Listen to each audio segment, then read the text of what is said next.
Welcome back to the table where we talk about all the stuff you'd absolutely want to bring up over a really good dinner party with your founder pals, all about marketing, strategy, and building a business that actually works in real life. I know that so many founders are leaning really hard on AI tools like ChatGPT and Claude to help with content and ideation, but not nearly enough are using AI to actually support and streamline their sales process. So today, we're going to be digging into how AI can actually work alongside your marketing to make your sales cleaner, faster, and way easier to sustain. And to help us get there, I am so excited to be welcoming Eamon Graziano of B&E Consulting. Hi, Eamon. Thanks for being here. Thanks for having me, Danny. Appreciate it. Absolutely. Oh, so glad you're here. Eamon's experience spans leadership roles across multiple industries where he's built expertise in operations, strategy, and innovation. And today he supports businesses in building scalable people-first companies at the intersection of systems, sales, and AI so that they can unlock that potential and scale to new heights. Eamon, again, thank you so much for joining us. So happy to have you here. Thanks again. Well, before we get into the nerdy stuff, because I love me a chat all about AI, I have to ask what I ask everybody, which is what's your favorite thing to bring to a dinner party? What are you bringing to the table today? I love that as an opening question. I always have to bring wine to a dinner party. My father was a winemaker. He's recently retired, but I grew up, my first job was squashing grapes and picking grapes on a winery. Wine it is every time. What a cool childhood. I mean, I can only imagine that squishing the grapes was like so fun, especially when you like just don't care and you get it all do you turn it into a big party? I had three brothers, so yeah, we would have a good time, You all came out smashing purple. grapes. It's Yeah. basically what I'm hearing. Do you have a specific kind of wine that's your favorite? Yeah, great question. If I had to pick a favorite, it would probably uh that's tough. Yeah, no, I don't think I could pick a favorite, to be honest with you. I could give you like a top five, but my dad invented a wine called Tokai Friulano, which is like a blend of Tokai and another grape from the Friuli region of Italy. So that would probably be, if I had to pick one, I'll pick that one. Well, I am going to be keeping an eye out for that because I have had Tokai and I have had Friuli, but I don't know if I've ever had the Tokai Friuli. So, We'll have to get you a bottle. well, I can't wait. So I know that you work a lot in the technology industry and you're looking at systems. And of course, the hot thing now that's really shaken up how businesses run their systems is AI. So I'm curious to hear from you. How did you start developing your passion in AI, especially in the context of the business world? I guess maybe not so much stumbled, but was forced into it. I was working at a big law firm in Los Angeles, like my first job out of the Marines, and I had been like the project manager, putting all their systems onto Salesforce. Got promoted to their sales and marketing leader, and ChatGPT came out. The owner of the law firm said, "Hey, we have 300 people. I want to only have 100 people. So somebody needs to figure that out." And I was one of the people who was trying to dig into the AI, set up different systems, try to enhance the process that we were doing with AI. And we ultimately did figure out ways to reduce headcount by using AI effectively. And that was something I carried on to my next role, which was being the COO for a portfolio of 6 law firms, and is now something I do with small, medium-sized businesses currently with my own company. How are you thinking about it? Because AI has so many different facets to it. It can be automative, like automation. It can be generative. It can be a thought partner, which I know is generative, but like it could be a thought partner to you. Is it all the above? Like, how are you thinking about AI in the context of our world? Yeah, so I think it needs to be all of the above. The automations that you can do with it are obviously time savers and efficiency gainers. The partnership, the generative partnership, and just like assistant and throw things against the wall, see what sticks. That's obviously super crucial. I use that all the time, especially when it comes to planning and ideation and things like that. But when you talk about scaling a business, the true agentic system where you have AI, assisting your humans as a part of your workflow, I think that's the number one thing that founders can use to scale their business. There's so many manual, repetitive things that go into a sales process that humans just don't want to do, that AI can take off the plate of the humans. Not to mention, it can really help filter the not qualified leads and help the humans spend time on those that are truly qualified, that truly need the human touch to close. Obviously, AI can help in a ton of different ways.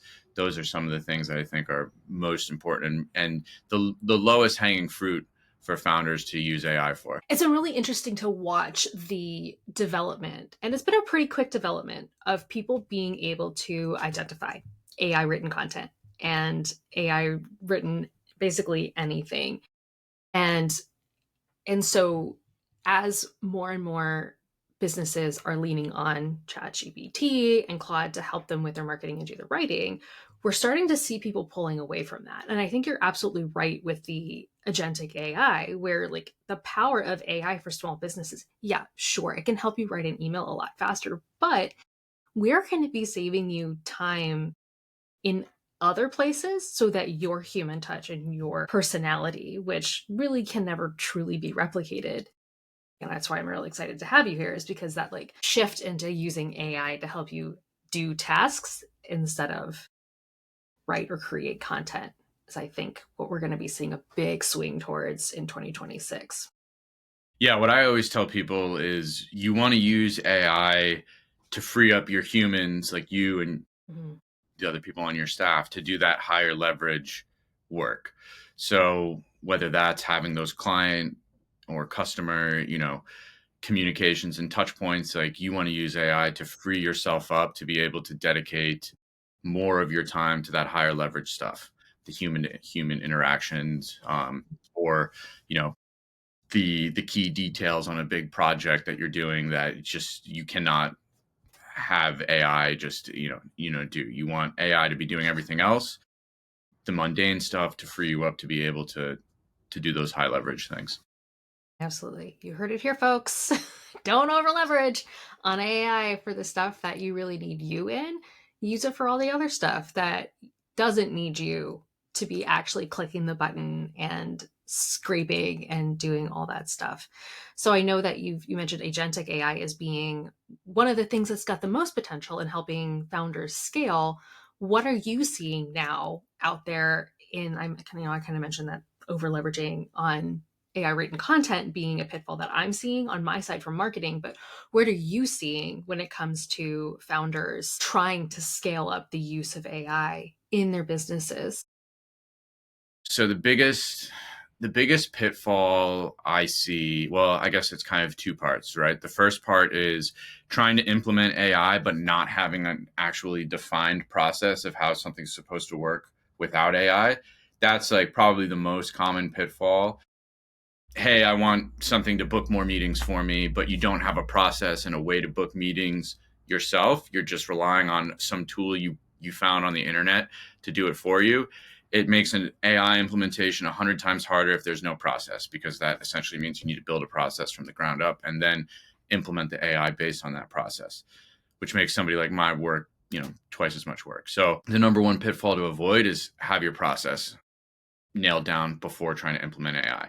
The second pitfall is like the fancy AI tool shopping and hopping without a clear strategy. So I was talking to somebody recently. They said they had 10 different AI tools in their company and they didn't know if anything was getting any better. But different people on the team were just purchasing and trying to implement on their own the different AI tools, but there was no cohesive company wide strategy on how to roll out AI throughout the process. So the fancy tool shopping and hopping, if you're not thinking about like, okay, if marketing is going to use this tool, how does that affect sales? How does that affect customer delivery? How does that go down the pipeline? I think that's a big pitfall, just purchasing different tools in different areas with no cohesive overall strategy, which if you map your process out, you can potentially avoid that. That's actually a really great point about standard operating procedures and how badly we need them. I mean, you not only need them, period, regardless of whether or not you're going to be bringing AI in. Every time you bring in a new person, you need to have standard operating procedures, and you have to think of AI as bringing a new person on board. Team member. It's a new, if true agentic AI is just another team member as that's a part of your team. You need to train them like they're another human. So hopefully you only have to train them once if your process is nailed down correctly. And I don't know what your thoughts are, but it's also, I think, really important to be more specific about the process than you think you need to be. And I know that this is something that I talked a lot about, especially last year as people were starting to learn how to prompt. I was like, you gotta be specific. You don't have to be as specific now because it fills in a lot of the blanks, but I'm always called back to like Mr. Wilkinson, if you're listening, from 6th grade did this exercise with us where, and I've seen it on TikTok, so it's coming back, which is good, where he had us talk him through how to make a peanut butter and jelly sandwich. And he would only do what we said he should do. And so, like, if we said, okay, we'll take a piece of bread and put the peanut butter on it, he would take the bag of bread unopened and just put peanut butter on it. And he's like, you didn't tell me to open the bag. And so, thinking really critically about what the instructions are really is important. And I don't know if you agree, but I think really thinking about those details is important because those are what AI is going to read and understand as being important details that you assume, but AI doesn't always assume. Yeah, I think that's a great point. And when you're building out any process or procedure, you really do have to think about it like you're like the person you're teaching is going to be Mr. Wilkins. That's something I took from my time in the Marine Corps. They in the military we you do X, Y, and Z to be able to get X, Y, and Z effect on whatever you're doing. You have to really map out each step of the process because you don't know who's going to be getting trained on that process next. And especially the biggest pitfall I see, like especially when founders are writing a process, they intimately know the process and the business at a much higher level than what potentially a new employee is going to understand about the business. So they can tend to skip over things. So yeah, you're correct. You have to write it out. It's actually a really good segue into talking about process itself. And I think that the sales and marketing process is something that often honestly befuddles companies of every size. I've worked with massive B2B companies. I've worked with very small B2B companies. I've worked, and the sales marketing alignment, sales marketing handoff, sales marketing process, which feels like it should be this, but is really, like by this, and if you're listening, is just like one starts, one ends, one starts, one ends. And they follow each other, but in reality, a lot of them are synced up with each other. So I'm curious to get your perspective on sales and marketing process and what that should look like, especially in the context of using AI to enable it. Mm-hmm. Yeah. So this is probably a cliche, but sales and marketing should be, hand in hand in an ideal world, working, extremely close together. Um, Using AI for like the post marketing sales enablement, I think, in my opinion, is a no brainer. Best ways for it to work together, depending on how the leads are coming in, if it's form fills, if it's inbound, whatever the case may be, having AI do that initial screening and initial qualification is, I think one of the highest leverage things that founders can do in their business. What does that like actually mean? Maybe they're picking up that first phone call. Maybe they're AI is asking questions over text to do like an initial layer of qualification. AI can, make sure to continue to follow up on appointments or, documents or whatever the case may be. So, and then when you're getting them on a call or you're getting them on the phone or whatever it is, using AI to actually transcribe the results. There's a lot of tools out there that are quite simple to use.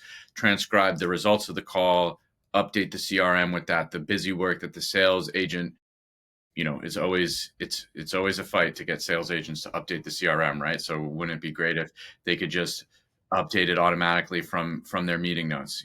That's the type of those are the type of things that I think can help make that transition from marketing to sales much more smooth. Because what are the big things that marketing complains about sales? Hey, they didn't follow up on the leads, they didn't update the CRM, we're not getting enough data to be able to feed back into our marketing. Those are all things that AI can help the sales team do. And then what did the sales team complain about? The leads aren't as good as they should be. The leads aren't as qualified as they should be. Well, if AI is helping to get all that data for the marketing, the leads are going to get better over time. So I think using it to allow the sales folks to do the higher leverage selling to the most qualified leads, but making sure the marketing folks have the data that they need to be able to refine their marketing. I think that's the best way to use it. I hope that made sense. And It absolutely does. And I think that it's a really good point because I mean, you can also use AI for prospecting and helping you find people that you should be reaching out to or targeting with your marketing or with cold outreach. But that nurturing and that enablement component, I think, is where, especially if you're in a high lead industry, mm-hmm. where you can leverage it to help you qualify. And even just to help you figure out, like, well, who is qualified by scraping a lot of past deals and seeing, okay, well, what are the indicators of what makes somebody a good fit that's worth actually chasing and working and ready to buy? Exactly. And I can share like a practical example of this. Please. A law firm that I was running, just to give you they had an overseas. It's a B2C law firm. They had like an overseas sales team, probably about 50 folks in total, doing about 500 sales per month. We developed and implemented an AI, an agentic sales system, integrated completely with HubSpot, which was the CRM.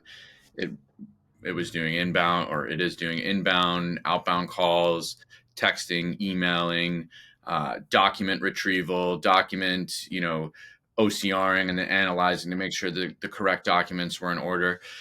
The the result of that was, after probably 6 months to a year of refining that system, we went from 50 agents doing 500 cases a month down to 15 or less agents doing 700 cases a month. So what the AI was really doing, they were getting 8,000 leads a month, roughly. And it was able to filter out the leads that weren't going to end up being cases ever. It was able to elevate the leads that were most likely going to be cases to the humans to close those. Um, and then all that information was getting accurately updated into HubSpot so that the marketing team could take that data and then go do more effective marketing.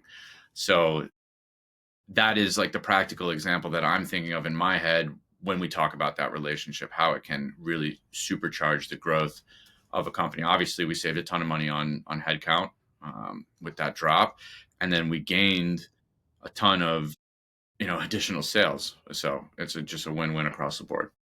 Yeah, that's great. I mean, quantity doesn't always mean quality, and you shouldn't be dedicating all of your time to everybody. Like, you really do need to score. And AI is a great way of being able to do that. And I think that's a really great example.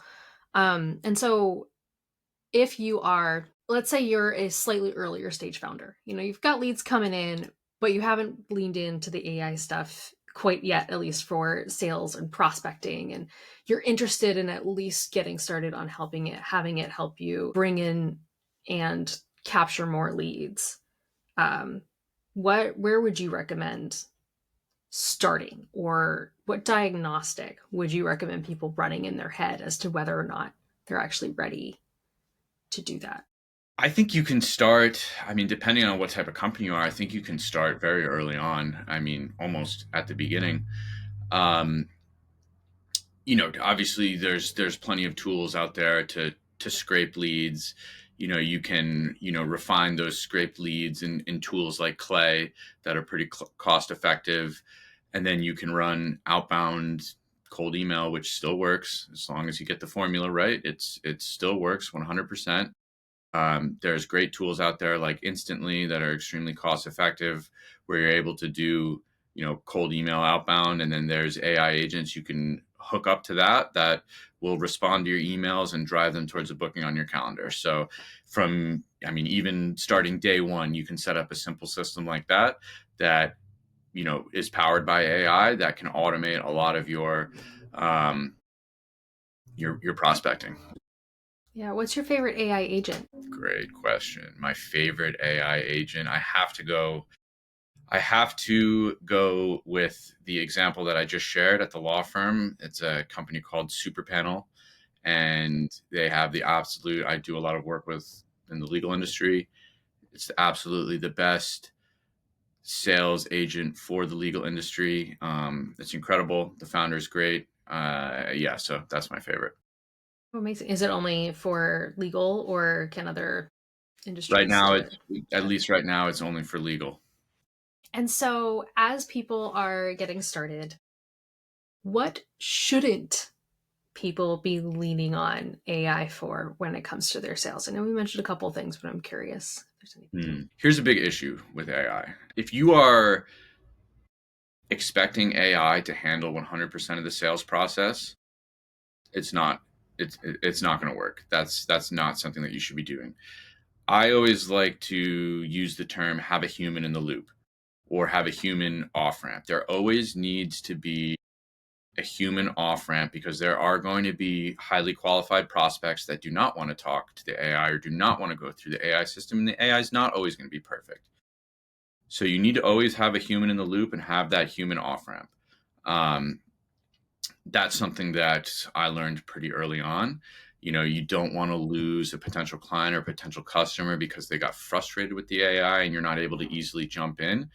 Just because the AI is running and responding and doing its thing doesn't mean humans are exempt from responsibility. Like there still needs to be somebody watching it. You still need to have a way that a human can jump in when necessary or take escalations. Like that's, I think, the biggest pitfall if people think AI is just going to handle everything. I've seen it, and you're likely going to lose some sales or some potential sales just due to those natural issues or frustrations that could happen with a human anyway. Like those things happen with humans anyway, but you're able to prevent that if you have that off ramp and you keep a human in the loop. Absolutely. I think while you were talking, I just kept thinking, like, yes, you have to make it easy for them to buy from you or they won't.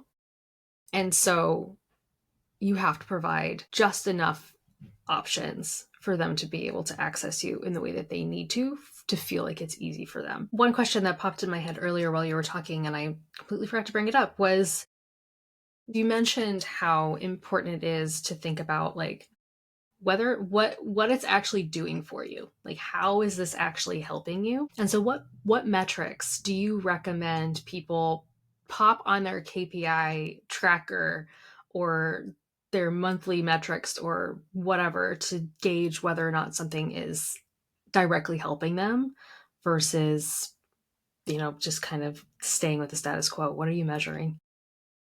So we could spend another hour on KPIs, talking my language. Obviously, depending on the process, there's going to be different KPIs associated with it. But just generally speaking, the best way to do it when you're implementing a new AI system in your business is you need to have benchmarks for what the humans were doing beforehand. And then you need to measure the improvements based on those original benchmarks. So let's talk sales. We've been talking about sales, all episode. Um, Speed to lead, obviously, conversion rate, um, contact rate. Those are three big ones that jump into my head of what you would want to measure pre-AI and post-AI, because you should see an improvement in all three. And then because of that, you should start seeing an improvement in your cost per acquisition. Those are four of the big ones that I would say right off the top of the bat that you should be measuring if you're talking sales marketing. Obviously, there'll be different KPIs based on what type of system you're implementing, but take a benchmark beforehand and then measure it off that benchmark over time. I think not enough of us have great benchmarks. I think we often forget to make benchmarks a key part of growth and taking those and using those to measure everything else against them. And they're not always easy, especially in marketing. Half of marketing is just like, I think what's working because it's all fluff. Brand work is all fluff. How many people walked past my ad? Is it working? I don't know. I probably won't know for a year. I have no idea. But this is one of those things where you really can do some measurement of like, okay, well, realistically, how much time did I spend responding to emails this week? How much time did I spend wasted on bad leads or searching for leads, etc.? So I think I would say, like, don't forget to add your time in there, especially if you're a solopreneur or you're a smaller business that's just getting started on this AI journey. Use a time tracker for a week. I think you'll be really surprised by where you are spending your time. And that's also, I'm pretty curious to get your thoughts. I'd say that that's a really great way also to find like your greatest opportunities for where to bring in, especially some form of agentic AI into your workflow, because that tells you where you're spending most of your time and where you can most likely offload a bit of it. Yeah, I totally agree. Doing time studies is one of the best ways to find areas to optimize. So doing a time study beforehand, doing a time study post implementation, an incredible way to measure success.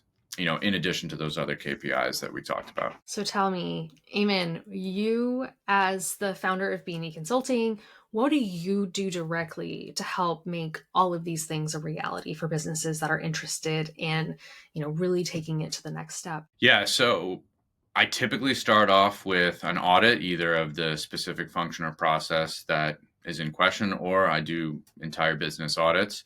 And then we find 2 to 5 areas that we think we can optimize with AI. And then we map that out and we help businesses implement it.